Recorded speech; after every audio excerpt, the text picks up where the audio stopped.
Okay, here you go. Without any further ado. Yeah, without any ado.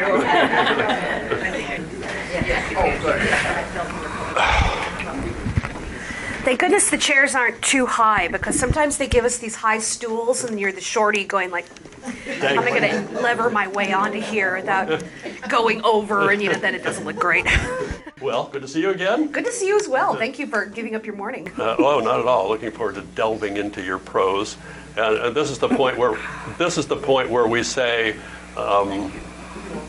don't worry about spoiler alerts, because we know you've read all the books. Okay. And so we will spoil away if it becomes appropriate.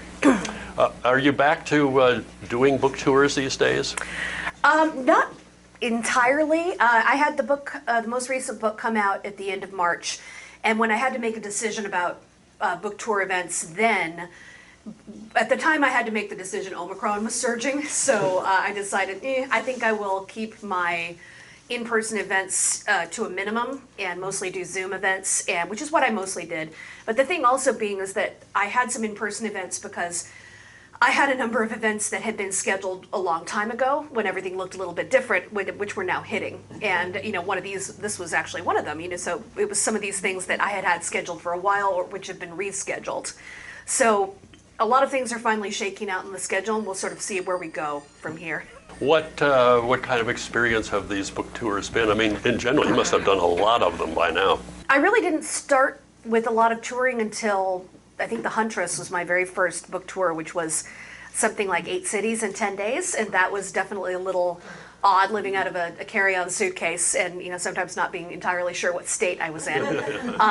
So that was really my first one, and I did one after that for my collaborative novel, which was about the women of the French Revolution, but I had co-authors on that one. And then, really for the Rose Code, there was nothing. It was all virtual. So book tour events are still a little newer to me than they would be ordinarily, I think, with COVID and everything else that happened. Before you wrote The Diamond Eye, had you dealt with Russian topics before? Well, The Huntress actually also takes place in the USSR during World War II, or at least a big thread of it does. So that's actually where I got the idea for The Diamond Eye, was because I was researching the Night Witches then, which was the regiment of all-female bomber pilots that flew against Hitler's Eastern Front. And when I was reading about one set of Soviet women war heroines, suddenly a lot of others were crossing into my research, and that's where I heard about Lady Death or Lyudmila Pavlichenko.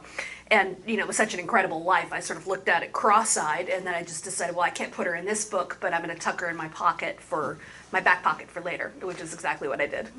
So is it in a way kind of the ideal arrangement, that memoir of hers, for a historical novelist, because she tells you a lot, but she doesn't tell you everything, so you get to fill in a lot of blanks? Well, that's true, because I've never been quite so lucky before as to work with a subject where they do have a memoir where they're telling you what they thought, what their experiences were.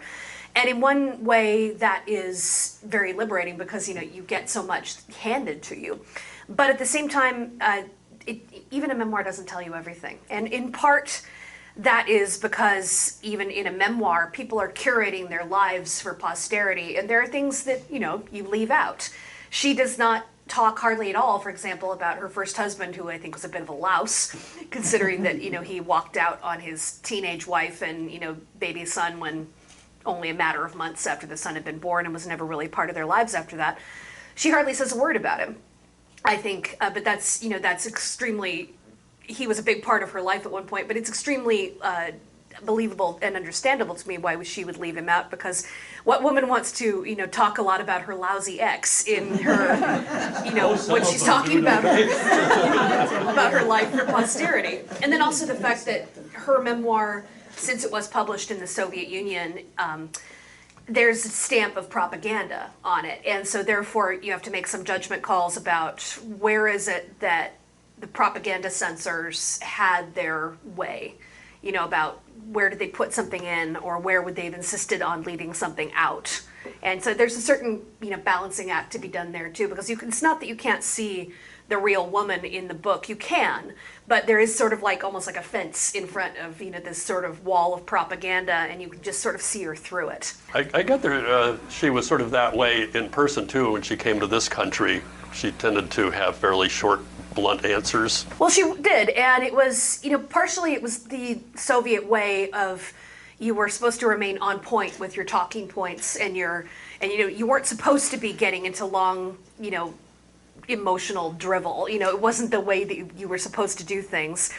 Generally, the Soviet way was, you know, kind of just the facts, ma'am. You know, not too much emotional deep diving. And I also know that she got rather frustrated with the fact that, you know, she had a mission, which was to help, you know, ask for American aid to be sent to her compatriots who were still fighting and dying on the Eastern Front.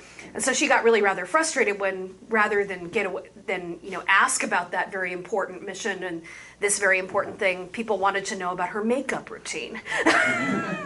America often, especially in the early years or the immediate pre-war years, comes off as being rather frivolous. There's a memoir by a German submarine commander who approaches the United States in 1941, like, or early 42, and he was amazed to see all of the lights on, you know, the amusement parks and everything all lit up, and here's a submarine. What are these people thinking? They were just kind of clueless, and that comes through in your book too when they interview her. Well, it's one of those things that as Americans, I think it's difficult for us to be aware of, you know, how much it impinges how we're taught our history and how we can even conduct our, you know, our foreign affairs. Well, the great quote, which I actually gave, which I have Eleanor Roosevelt quote in the book, which is, it's the benefit of having, you know, weak neighbors to the north and the south, and to the left and right, nothing but fish. We have had the privilege in our history that we have not been overwhelmingly invaded or attacked. We have had the privilege of being able to fight our wars on other people's soil, which means that other people, their homes are invaded, their homes are destroyed, ours are not. Even I mean, of course, the indigenous peoples would have a different story there. I'm not overlooking that. It's like they are the ones who can say that, no, we've experienced invasion on our home shores, thank you very much, and they have.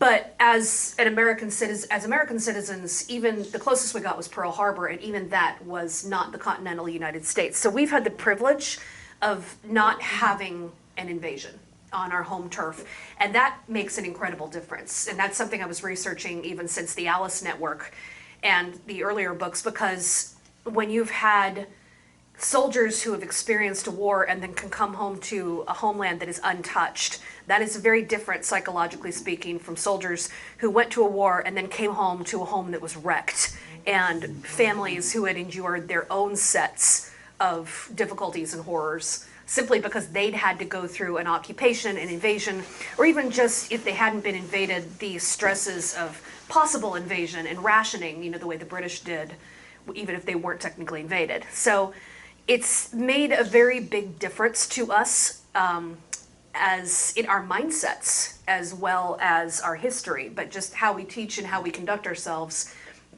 The fact that we leave the lights on during a world war. Well, I know you touched on this during your presentation yesterday, the elephant in the room, and the fact that the Diamond Eye is about a Russian/Ukrainian sharpshooter in times of war. But what sense do you have in working on the Huntress and also the Diamond Eye of the Russian psychology, kind of geopsychology you might call it? The thing that the Russians have done throughout history, and you see this in a number of their wars, is that they tend to rely on invasion of overwhelming force, throw everything at the enemy until they leave, and that's the fact. The fact is that the Russian people always have so many people that that's what they can afford to do. What it results in, unfortunately, is horrific casualty levels. You know, a whole generation of men in Russia, you know, were really lost to the Red Army because millions died in resisting Hitler. And that means there are, you know, horrific levels of casualties.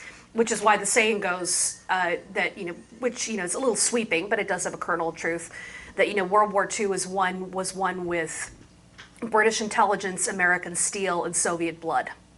And the Soviet blood part, without those millions of Russian men and, some women as well, who were soaking up so much of Hitler's forces, without that, the world and the war certainly would look like a very different place.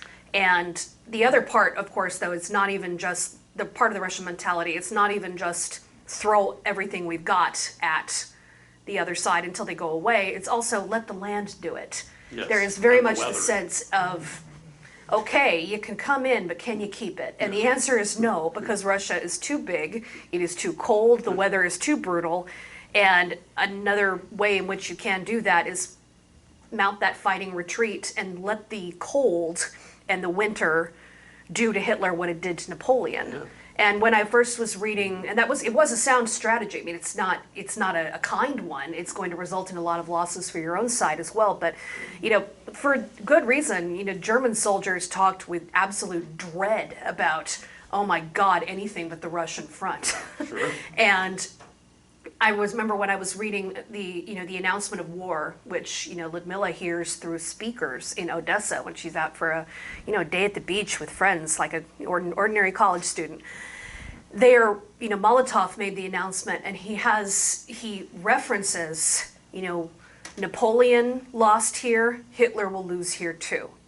And it really made me realize too that, for Russia, Napoleon's loss was still a matter of great pride. It was still, for all that it took place a couple hundred years in the past, it's still something that's very much part of the national consciousness at that point that they could reference, and everybody knew, well, we'll just, Napoleon failed. War and Peace, 1812 Overture. Yeah, and there was a lot of national pride for that, and there was still the sense of like, all right, well, Napoleon didn't win, neither will you. And in the end, they were correct. It's just that the price was so horrifyingly high. And then on top of that, you add Stalin, who got rid of a few of the Russians on his own. Behind the Oh, scenes. yes. What place to be. And that's a good example of one of the things that is not in Ludmilla's memoir. Stalin had the horrendous not one step back order, which was essentially where Russian or Soviet Red Army officers had the right and in fact the order to shoot their own men if they retreated. And that meant that Russian soldiers were almost as likely to be shot by their own side as by the enemy, because there's some points, in which you're going to have to retreat if just to regroup and go back. But that meant that, they were also getting killed by their own side. And that's the kind of thing that does not appear in Ludmilla's memoir. It would not appear in her memoir because the censors would certainly not want that part of their history highlighted. But did she see that on the front line? Absolutely, she would have. In the memoir, what kind of sense, you said that, of course, that she's going to give you a sort of a solid front and emotionally. So to what extent did you have to color her emotionally based on what you had to work with the memoir? Well, it was more a sense of just needing to expand on that. She'll say something very briefly, and then I'll have to expand a little bit on it, but it's clear what she was feeling. It's just that she doesn't go on about it. So, when... Kind of like a guy. Yes, and so there are things like, she does say, for example, when her, when her frontline husband was... first of all, when he had this really quite incredibly romantic proposal to her, she had helped carry her off a battlefield when she was wounded and had visited her in the hospital. He donated blood, out of his arm for when she was, in surgery recovering. And he invited her to dinner, when she was out of the hospital for the first night, and he proposed. And he had basically had in his trench in the front lines about the closest thing to a candlelit dinner that a soldier can manage. He's got a table, he's got, a shell casing that he put some flowers in. And, all of this is about the most romantic thing you could think of. And pretty much what she says, though, is like, he proposed and I accepted. And it's just it's very, very non-committal, but it's clear that she was swept off her feet very much. It's just that she doesn't, hand-wring about it in particular. And then, later when, and I'm sorry if this is a little bit of a spoiler, but there is, she suffers a really devastating loss. And she does say that, I couldn't she doesn't get into the, exactly like how many tears was she crying every day, but she says, I couldn't fight. My hands were shaking too much. And she says, it wasn't until my partner and I went to the graveyard and mourned together that I could pull myself back to my work. And that's the kind of thing where I can say, like, I've known a lot of military men and women in my life, again through my husband who is active duty, and I can say, like, yes, this rings very true to me. I can guarantee you what happened. They had to go to that grave. There was probably a lot of reminiscing. There was some shouting. She doesn't mention that there was vodka, but there was absolutely vodka, and I guarantee you she and her partner got absolutely hammered, because that's what you do at a wake when you are mourning someone. And they're Russian, and there's a lot of tears that happen, and you get it all out. And then after that, it's like, okay, it's the catharsis. So she doesn't mention the tears and she doesn't mention the vodka, but I know something about, a little bit about the Russian character, and I know a lot about the military character, and I can guarantee you those things were there. So that's where I can draw on some experience of, personal experience and a little bit of human nature too, and sort of fill in what I know is going to be there, even if it's not really lingered upon in her memoir. What does she say about killing her first man? Well, she said she never hesitated. But she said she was, sort of chagrined that when she fired on, it was 2 Romanian officers, she had been asked to show what she could do with a rifle. And there were 2 Romanian officers quite a ways away, and she was asked, and she leveled up. And she did down both of them. And she said she never hesitated. But she also said, it took me 7 bullets for 2 targets. And that's not like me. I shoot much better than that. But she said, there is a difference between shooting at a wooden target and shooting at a human being, and there's no use pretending there isn't. So she said that, implied that was the reason, her first few shots were off, because it's just, there is a difference in shooting at a deer or shooting at a target and shooting at a human being. And I read not only her memoir on that, but a number of other, accountings of women snipers in the Red Army, because there were about 2,000 of them actually. And almost all of them said that the first time you shot at a human being, you froze. You'd either freeze altogether and, just not be able to do it, or you'd shoot. You'd freeze and then you'd shoot and then you'd miss. You hear about that. You hear that about hunters too, don't yeah. you? I mean, that's a phenomenon, I think. Yeah. Yeah, it's you have to get over that mental block. But they all say that once you get past it, that first time or two, you do become accustomed to it. It's maybe not easy, but it's like you become accustomed to it because you have to. So it becomes something that you just do. And she said the same thing. It's like she said that it's just, well, after a while, it's the first time was the more difficult time, but she did say she did not hesitate, and I think that you can owe that to her training. She actually came to the front already quite well trained.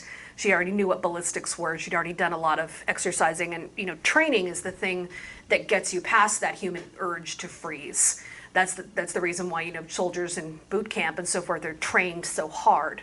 It's because it's trying to get you past all the human impulses to do things like stop like a deer in the headlights.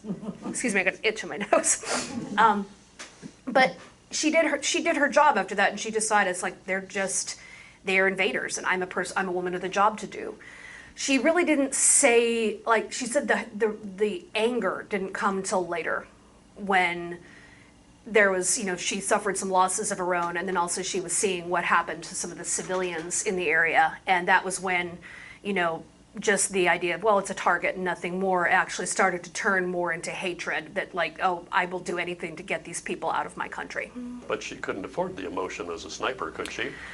No, there's a divorce of emotion, because there has to be, because you have to be able to separate, emotion is what tends to make, it gets into the muscles, and you can't let it do that, which is why it's kind of like surgery. Surgeons have to be detached, because, or at least if you're going to be nervous, the nerves have to stop at the elbow.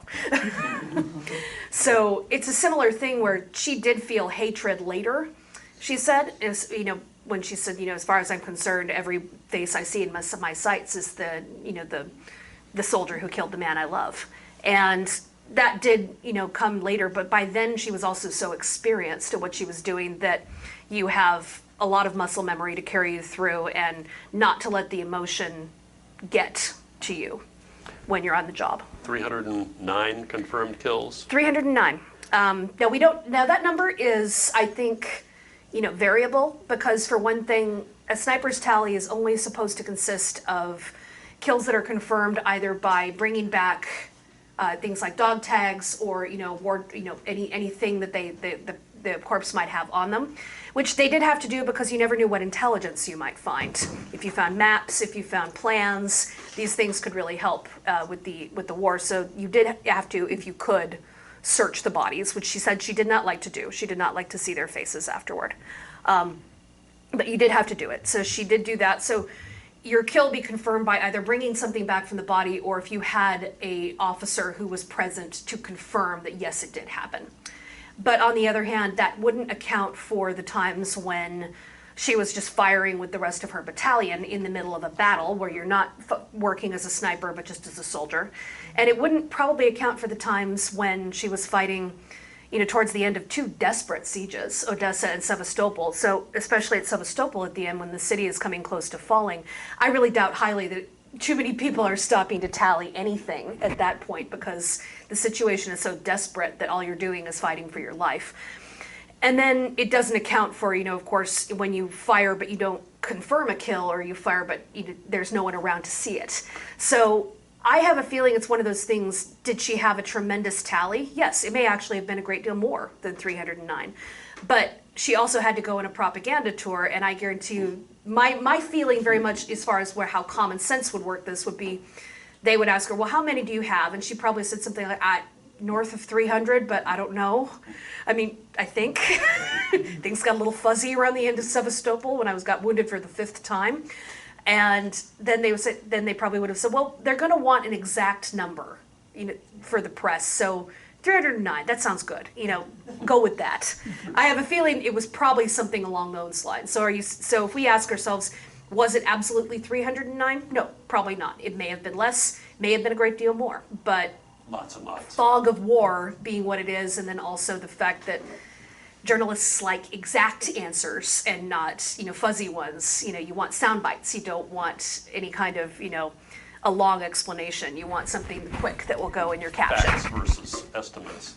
There you have one scene in The Diamond Eye, though, where she actually does describe a little bit one of the men that she's killed. Did that come from the memoir or from you? She did describe that, she could see faces, through there. And I think there was at least one spot where she did say, like, yeah, I can remember what they looked like. She goes up to the body, I think, and yes, describes some papers, I think even photographs.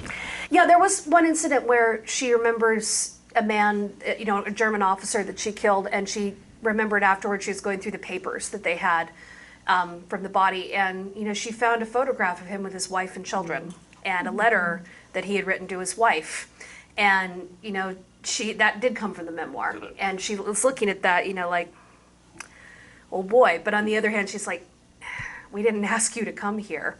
And there was also the fact that this man, with his lovely wife and his letters to his kids and the photographs and all of that, he had been, the officer in charge of a massacre of civilians for the farmhouse that she had mounted the attack on, which had taken out this officer and his men. So at the same time, she also it's like, yes, there's a sadness of this was a human being, but on the other hand, human beings can be capable of terrible things. And it's actually one of those things that has always rather fascinated me, and it's something I delved into a bit more with The Huntress, which is about, war criminals. I don't want to show necessarily, a bad guy who's the type that, they're twirling a mustache and, they're wearing their black hat and they never take a step forward unless they can be sure there's a kitten they can step on.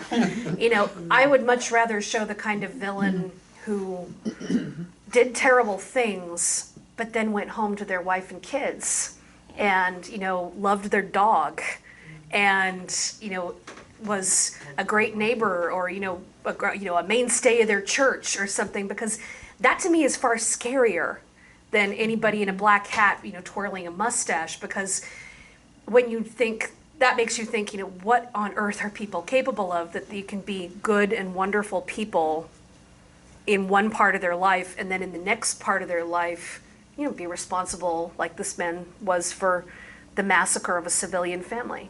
So these things are, conundrums that humanity has never managed to solve. The German officer who can preside over a massacre and then go home and cry when his dog gets sick. That's much scarier to me than any kind of, Marvel villain with the hideously twisted visage, or the orc, or, the other that, shows you right on the outside. Of course, this is a bad guy, and there's nothing complicated about it. Well, that's a good entree into a book called The Alice Network. Doesn't Renee have a mustache? I can't remember, but I don't think he does. I don't remember. If he does, he does a lot of twirling. I mean, we talk about the bad guys, and one of the things you hear about writing fiction is, well, the bad guy has to have some, at least human aspects to him or her. They can't be 100% bad, or they become uninteresting. But Renee, I mean, he's bad. He's just bad. I mean, does he have any redeeming social value?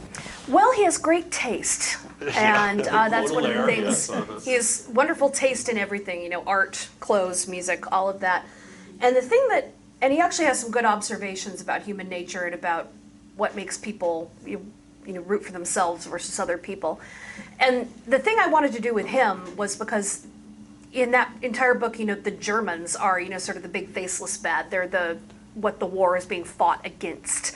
But I wanted to make a Frenchman the bad guy, because really the whole issue of collaboration is such a gray and murky area, where there were, on one hand, people who were very unfairly punished for collaboration when it was something as simple as, you smiled when you sold bread to German soldiers. We're going to shave your head and shame you in the town square. And it's like, I was trying to feed my children, and who was I going to sell the bread to if not the people who had the money to buy it, which is is the German soldiers. That you have that on one hand, but on the other hand, you did have people in occupied nations who were profiteering off of their own countrymen's misery and allying themselves with the enemy to turn in their own countrymen if they, went against the enemy. And that's the kind of thing that, really, there's a level of horror there for so many, but like, how can you turn against your own countrymen for profit? And it's such a highly charged subject that, where between those two extremes, where does the twain meet? Like, when does something cross over from being something you do to survive to something that you do, something that is not just about survival anymore? Just personal and gain. It's a very tricky subject, which is why I remember when I'm reading about history of collaboration and so forth, especially in nations that were occupied, like France, is that I remember someone said, an interviewer said, whenever you're interviewing the French about their experiences in occupation, they almost always start the same way. And the first words that you hear are, c'était compliqué. And it was complicated. And that's always what they start with, because it truly was. And for so many of the people who lived under that, there was some sort of gray area in which they had to negotiate survival. And that was interesting to me. So I like the idea in a book which was about the struggle against Germany. It's ultimately a Frenchman who's the personal bad guy, someone who's technically on their own side, The German but very would be much too not. easy. It would be. Yeah. I wanted to make it something that could say something a little more complicated about allies in wars and survival in wars. After reading both The Diamond Eye and The Alice Network, I have to wonder, have you had gun training?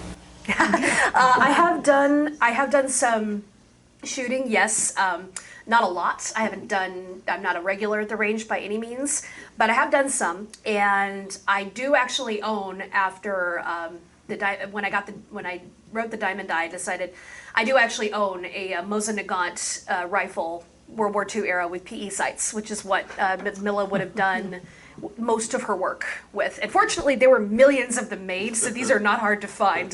So it was not one of those, like having to go on the black market for your research. Thank goodness, that's not something I would have done. But it was easy to find, and it did teach me a lot right away. For one thing, that it is a wooden and it's a metal. It's a weapon of wood as well as metal, so it is heavy. It is tall. It is something that I was immediately seeing. It's like carrying this and all the gear is going to that is a lot to carry. So it's like this woman was on the small side. She must have been made out of rock. And the thing I also immediately realized is that since it has a rather simple bolt action, you can really quite easily load and unload and so forth, even if you're wearing heavy gloves. And I was thinking, well, you would need that if you're on the Eastern Front and you're operating in very cold weather. So that immediately told me something too. And also, you see the size of the rounds, and I was just thinking, oh boy, that is the damage that it's going to cause to a human body is no joke. So that taught me a lot. And even taught me a few things like the kind of sights that they used. It's not the crosshair that we imagine. For Americans, it's more, it's a line of three. It's through here and here, and you put your target in between those three lines. It's what they call a lollipop. You put the head is the lollipop in the middle. So I'm sorry, anybody want any more pastry? Probably not. You, of course, yesterday summarized your entire writing mission as bringing to light women who are badasses. It's a weakness of mine. And certainly that's the case if we look at Eve Gardner and then Charlie also, Sinclair, in the Alice Network. And it seems as if they're kind of almost their lines cross-fade in a way, because Charlie starts out with not having much self-esteem at all and develops it ultimately. And then Eve, I think, has considerable self-esteem at the beginning and loses it, temporarily at least. That's not quite a spoiler there. And so you have this great contrast between the two of them. And even, the most immediately apparent is, of course, in their sexuality, and that Charlie is promiscuous and Eve starts out just very proper, and then for reasons that become quickly apparent, has to, in effect, sell herself out. So were you aware of that kind of crossing of self-respect when you set up those two characters? Well, I wanted these women to do two things.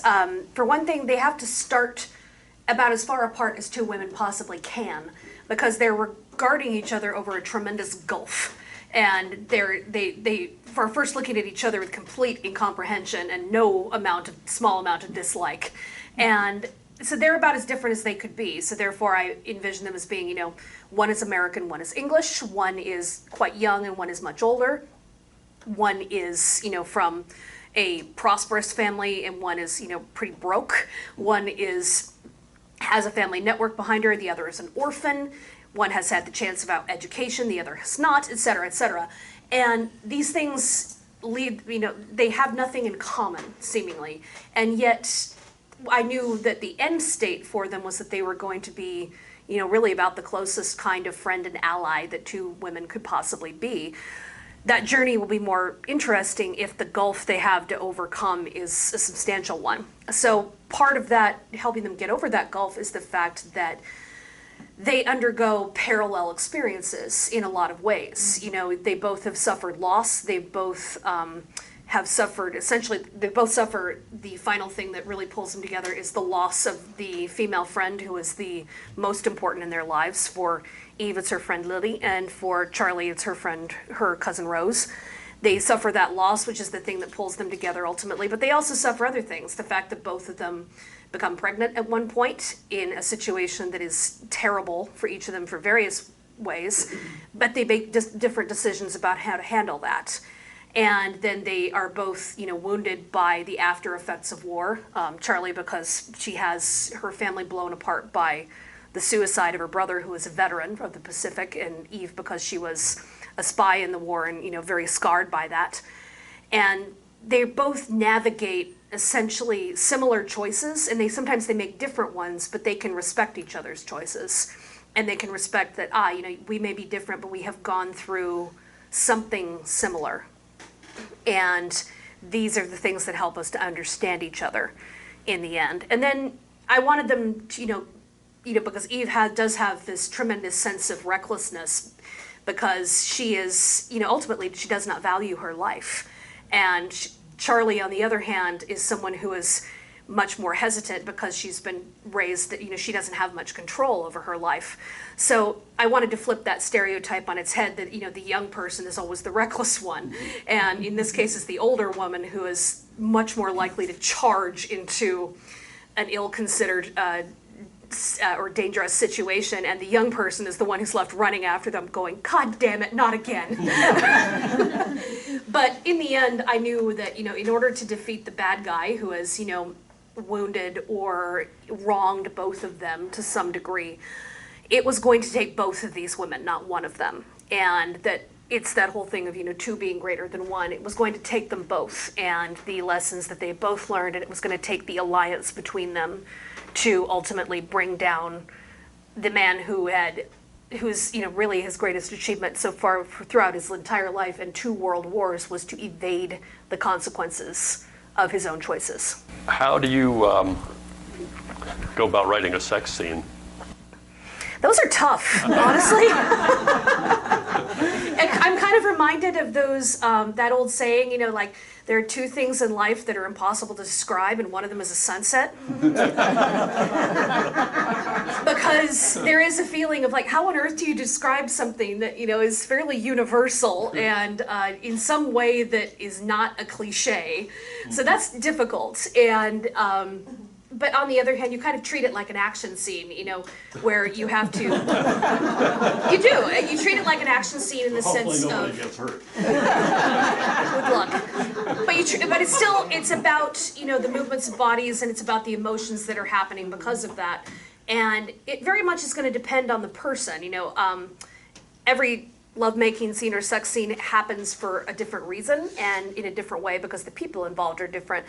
And the thing I tend to think about is that sex can be in a book can be very illuminating because people do this for a great many reasons. It's not always just because, we're both attractive and we're in love and that's it. It's also, it can be done for vengeance, for lust, for love, for grief, for release, for tension, for all number, contempt, for all number of reasons. And why people decide to do it can be very illuminating in their characters, and it can tell you a lot about who they are. It's like, is someone who is very tough suddenly unexpectedly vulnerable?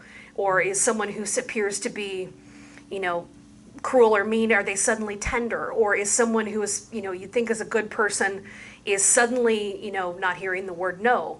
There are all kinds of things that this will tell you about a person because, the word naked it's not just about being physically naked, it's about being emotionally or, in otherwise, visible or vulnerable. It's going to tell you something about someone, and that can be a very valuable thing in a book. So I tend to include lovemaking in books. I sometimes do get these chiding emails from people who say I will never, read anything like this again. It's like clutching the pearls, and just oh dear. I don't know.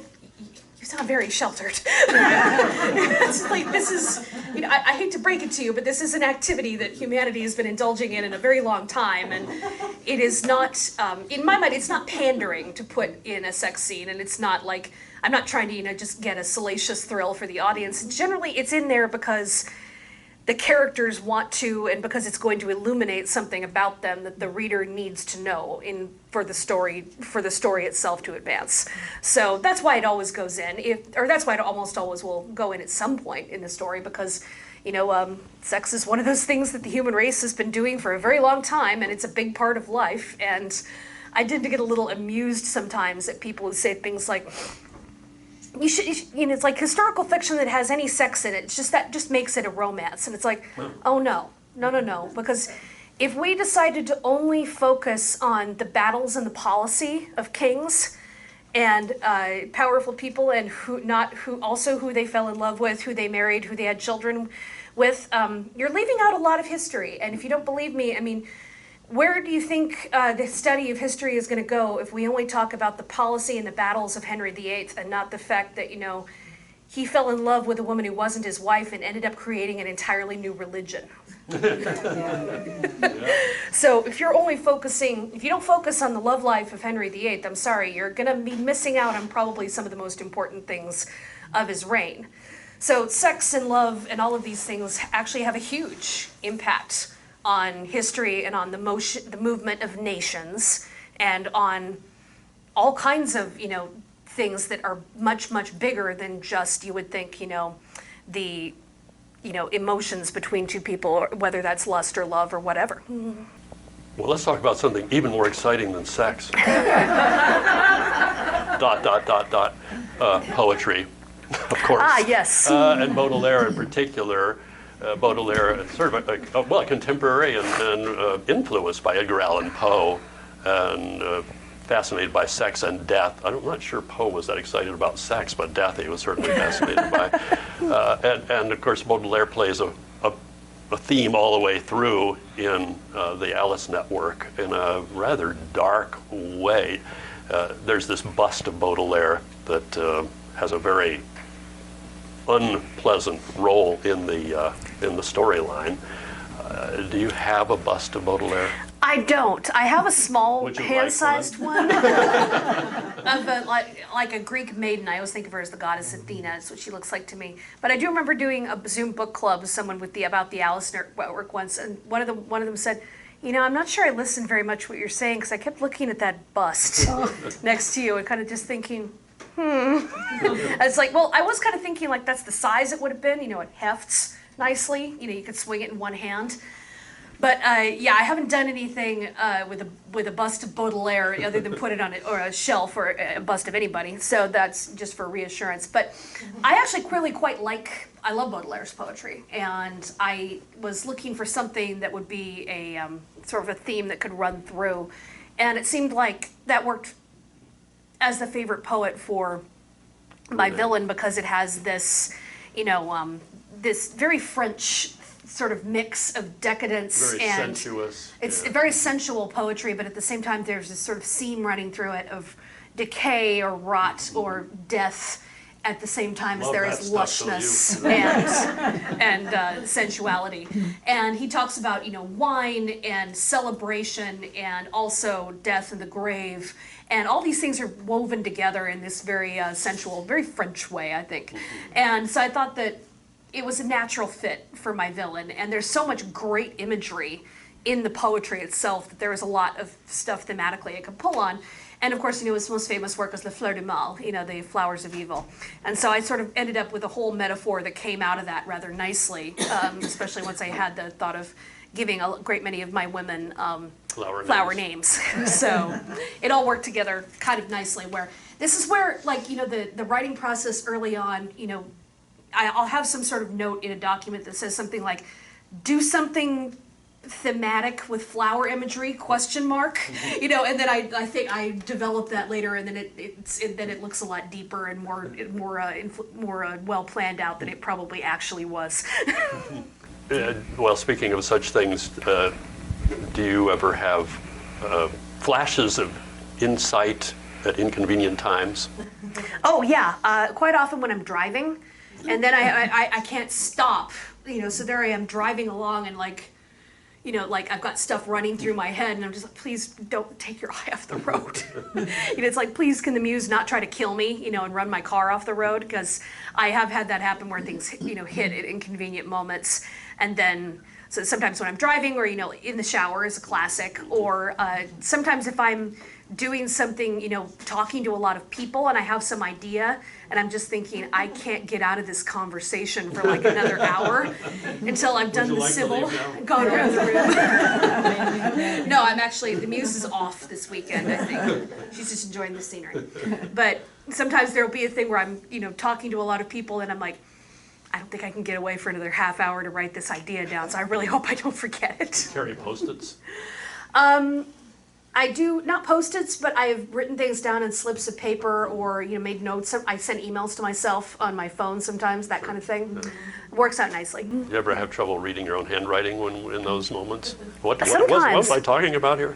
Especially the notes I write in the middle of the night, Right, which yeah. happens sometimes. It's like, I'll hold it up in the morning and it's like, Brilliant, but what is it? Yeah. brilliant thought, but what? Yeah. Do you get writer's block? Not really. I kind of ascribe to what Bernard Cornwell, who I really love the guy. He actually had, I think, a great line about writer's block where he just said he didn't really believe in it because, writing ultimately is a job. And he said, so you kind of don't have the option of just saying you don't feel like doing it Wait for the that muse. day, Yeah. waiting for the muse, that you don't have that option, especially when you have a deadline. So it's like, do you imagine, can your plumber call you and say, I can't come fix your sink, I have inspired. plumber's block today, I'm not inspired. Can your nurse say, sorry, you're not gonna get an IV, I'm just not inspired and I've got nurse's block today. So his view was sort of like, no, it's a job, you do it. And I do agree in a lot of ways. Sometimes I can't move forward because I have some sort of, I don't know what happens next or something along those lines, but that's generally fixable in the sense of I have backed myself into some kind of corner and then I need to go back into the plot and decide, okay, where did I go wrong here? Because if I can't move forward, there's a logistical problem that I have not faced. So that's something I need to go back and untangle and then I will know how to move forward. But if it's just, you're sitting down and every word is like pulling teeth, well, you just pull teeth until you get done because that's what has to happen. And, ironically, for people who think, well, I can't, do it unless the muse is talking to me. Well, I have had, days when, 3,000 words pour out in an absolute inspired flood and every word is a joy. And I've had days where, you barely get 1,000 words and every single one is like pulling teeth out. But then the funny thing is you come back the next day and you look at what you've written, and to be honest, the quality of work between that inspired flood when you were so in the moment and the muse was cooing and that moment when you just gritted out every word, the quality is not that different. Really? Not really. I mean, I think writing is a muscle like anything else, and if you exercise it, then overall, yes, obviously, if you're really inspired, sometimes a particularly great phrase will come out, or yes, a particularly interesting or inspired idea will happen about what you can do with this character. But also, it's a muscle in the sense of if you just do this a lot, then your body and your brain knows how to fall into those grooves. Just sometimes it goes willingly into those grooves, and sometimes you really have to force it. But it knows how to do what it needs to do. Do your characters ever surprise you? They do. I will actually say, does anyone mind if I have a little spoiler for the Alice Network? No. Okay. Yeah, it's been out since 2017. Spoilers. You haven't read it, you should have, so tough luck. That's your problem. Well, at the beginning of, almost all the way through that book, I'd say till about the 85% mark, my entire plan, which I had plotted out with this book, was that Eve was going to die in the end. It was going to be the thing that happened, the big confrontation would happen, but it was going to cost her life in the end of it. And I got toward that, as the closer I got to that confrontation, where about 85% or so, I started to think, I don't think that's the right ending for this book. I thought it would be, but I think now I'm here, it doesn't feel like it is the right ending. So I ended up hashing it through, and that's the kind of thing where writer spouses know this, and Stephen is very good at it, where he will start to do something like, I'm gonna be here a while, right? Okay, I'm gonna make pasta, and you're gonna talk this out. And he'll be rolling out sheets of pasta, and I will talk for 45 minutes, say, so I could do it this way, but I could also do it this way. And then by the end of it, he'll say I think you want to do it the other way, don't you? And I was like, yeah, I really do. And he said, thank you. You've really been helpful. It's like, I've been nodding for 45 minutes, but you're welcome. But by the end of that, it's like, I decided, all right, I think she's going to live. I think she wants to. I don't think that in the end it's going to serve the character best for this. So I wrote it the other way instead, and I realized as soon as I'd done it that yes, okay, this was the way it had to be. But I had gone through the whole plotting process assuming this character was going to die. So that's an example of sometimes things surprise you, and characters do especially. Any female villains? Or are they all kind of like Bildungsroman? They all kind of develop, from tentative to confident, good people. Well, in The Huntress, which is my book after the Alice Network, I do have a female villain. And she is a woman war criminal who is on the run from some of the things that she has done under the Third Reich. Oh, heinous things, yes. Oh, yes. And she actually is based on a real woman because when I was doing some research, I found that the very first Nazi war criminal to be extradited from the United States back to Europe to stand trial for war crimes, for one thing, did not happen until the 1970s, which I thought was, that long, really. And then for another thing, it was a woman. And that gobsmacked me. And then what gobsmacked me even more was the fact that this woman had been found living in plain sight as a housewife in Queens, New York.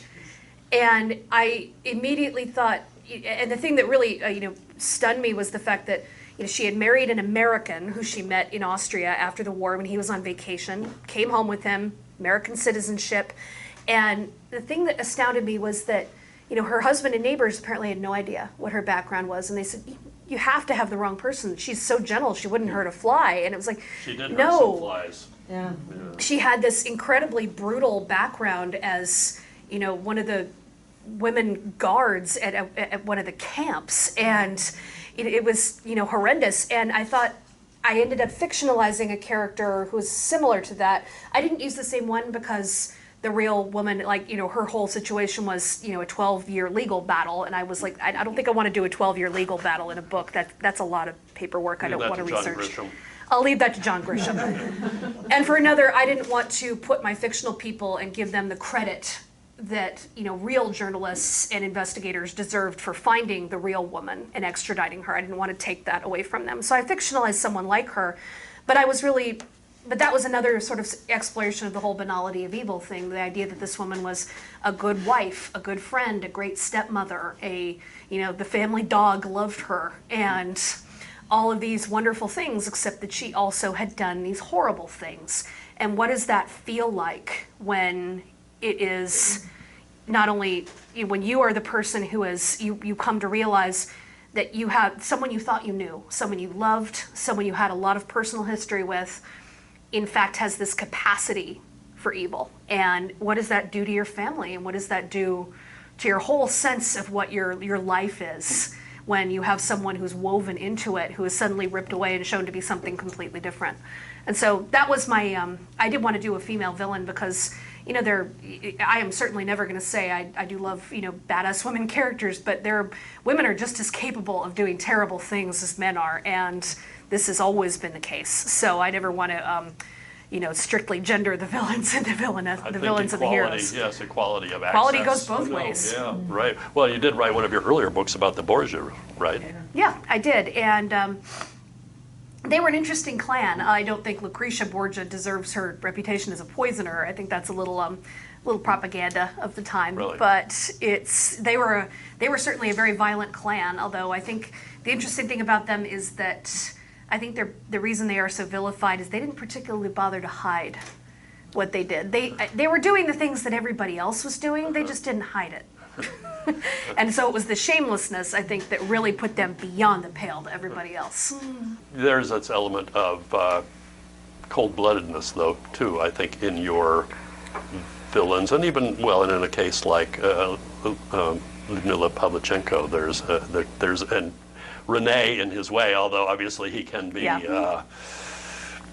angered, let's say, especially later on. There is, even in his violence, there's this cold-blooded quality about him. That's something I always end up thinking as well, is like, how often is the difference between cold-bloodedness or coolness when it's men versus women? Because there's a thing too about what can be considered, tough and, confident in a man could be seen as, hard and aggressive in a woman. And how does that, and that we're still struggling against that today. So sometimes it becomes an issue of like, because there's always a thing, when you're creating female characters, it's like, are they likable enough? Am I going to like them? And sometimes I end up thinking, well, maybe you won't, but you're going to be interested in them. And, likability is one of those things that can be a little frustrating because, generally people want to see, something of themselves in characters in books, or they at least want to see someone that they'd like to be or someone they'd like to be friends with. And so you're sometimes navigating around reader expectations in that way. So if you had two characters from two different of your books, so let's say, I don't know, Eve and Ludmilla, how would they mix at a party? I kind of like to entertain those ideas because I do have some crossovers here and there in my books. A little bit like Marvel cameos. The hero, Eve in the Alice Network, shows up briefly in a cameo in The Huntress. And the hero of The Huntress shows up in a brief cameo in the Rose Code.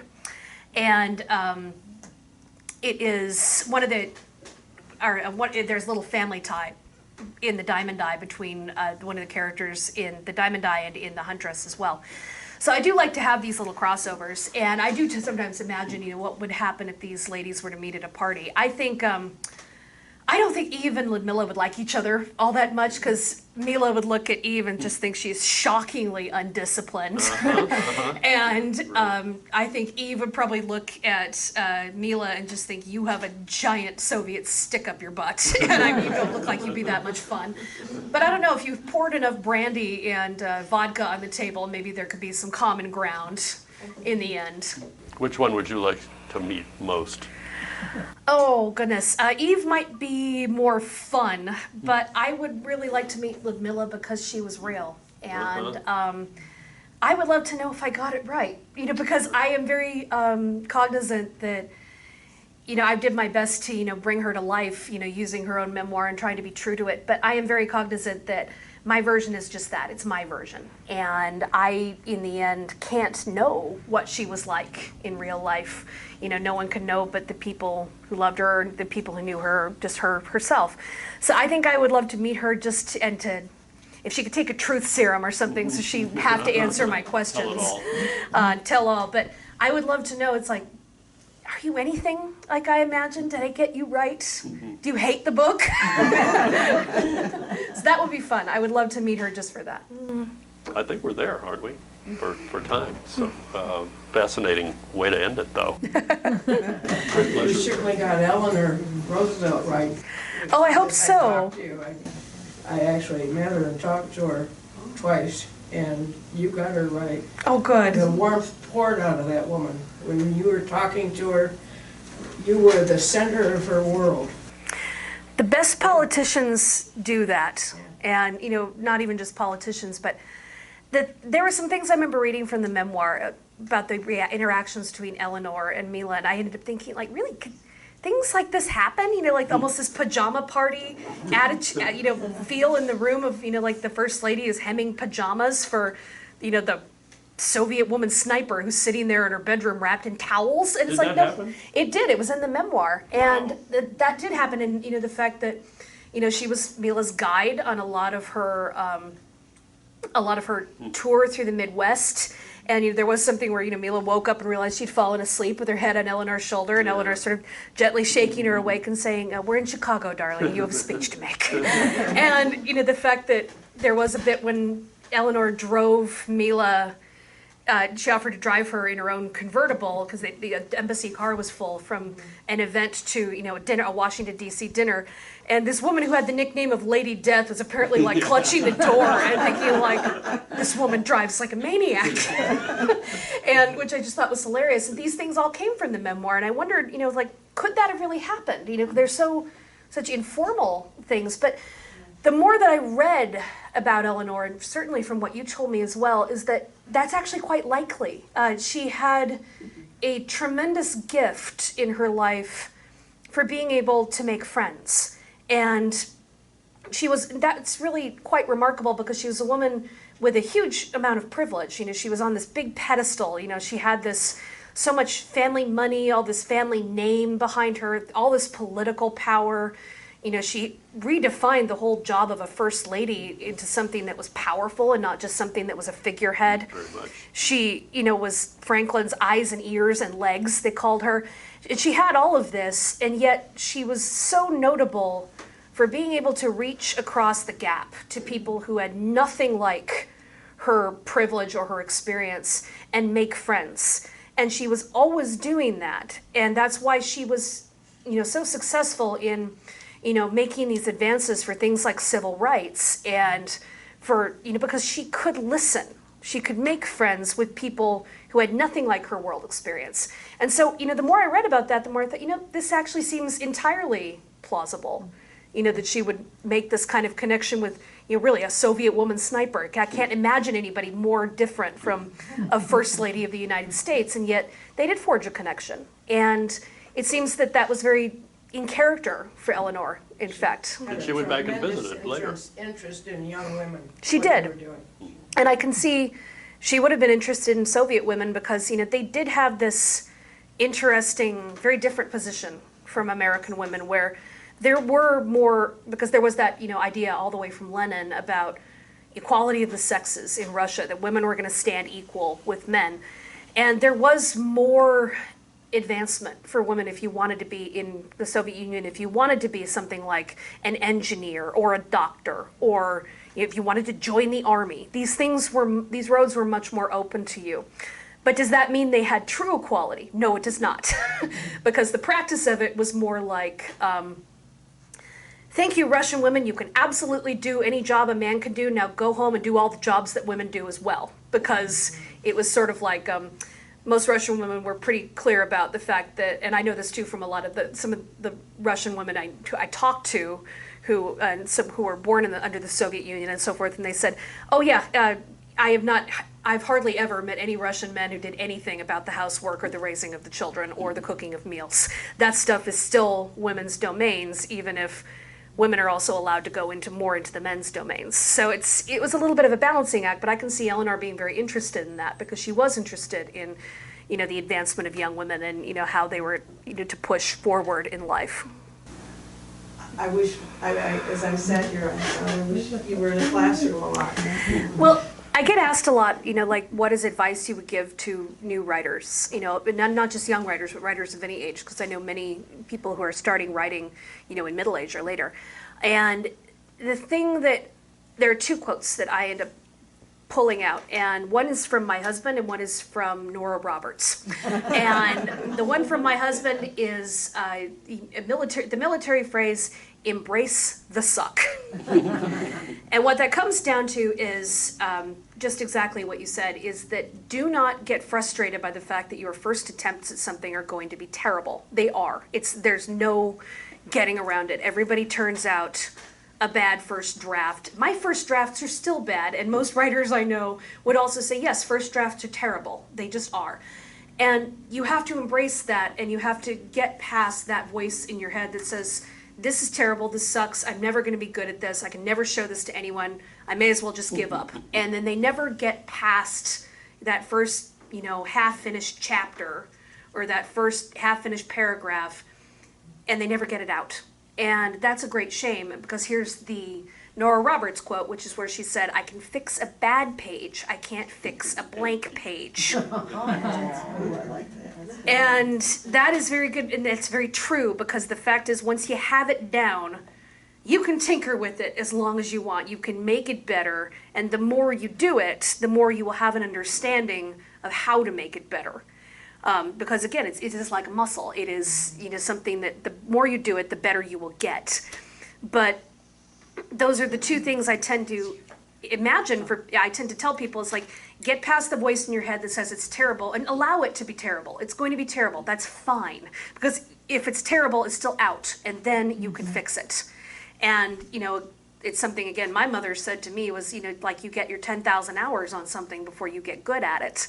And, which is, I figured, I just started my 10,000 hours really young, but there were a lot of hours where I was writing some absolute dreck, and that was okay. I was figuring out how to get good at this. It kind of reminds me of, pumping one of those old pumps, old-fashioned pumps, and the first stuff you get is nothing, and then you get this kind of maybe brackish water, and then after a while, a lot of work, if you're lucky and you keep at it, you get nice crystal clear stuff. And the thing is, you don't always know what you're writing about, do you? Until it's on the page, and then you keep rewriting, and then you start to have some idea of what you're actually trying to say.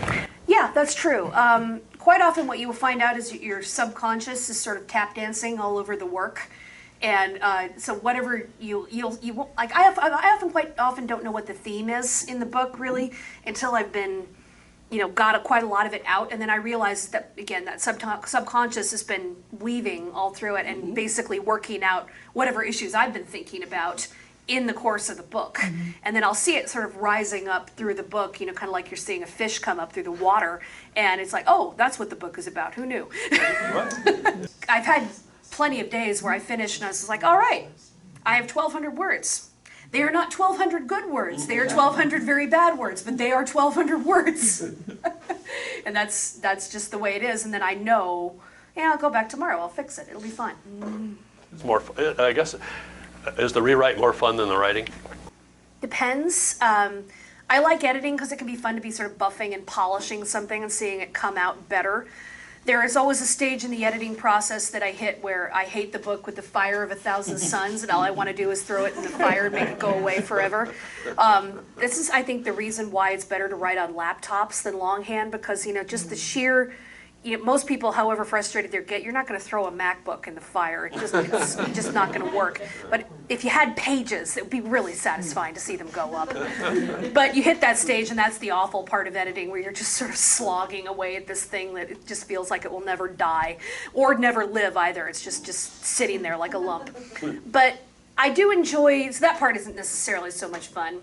I do enjoy drafting quite often, like when it's really flowing, because that's the feeling where you don't have to be careful with it yet. It's like you can just let it come out, because I don't have to worry yet that the book is getting too long. I don't have to worry if, have you used that adjective last chapter? Did you check?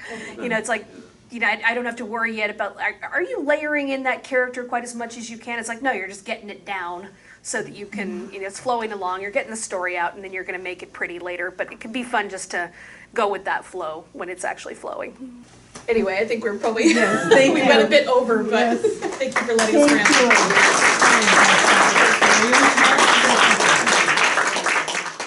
Well, thank you so much. That was a pleasure. Thank you. I enjoyed that too. Nice romp through your thinking and your experiences. No, you had some great questions, so thank you very much for reading. Well, my pleasure entirely. Yeah, it's great to hang out with you.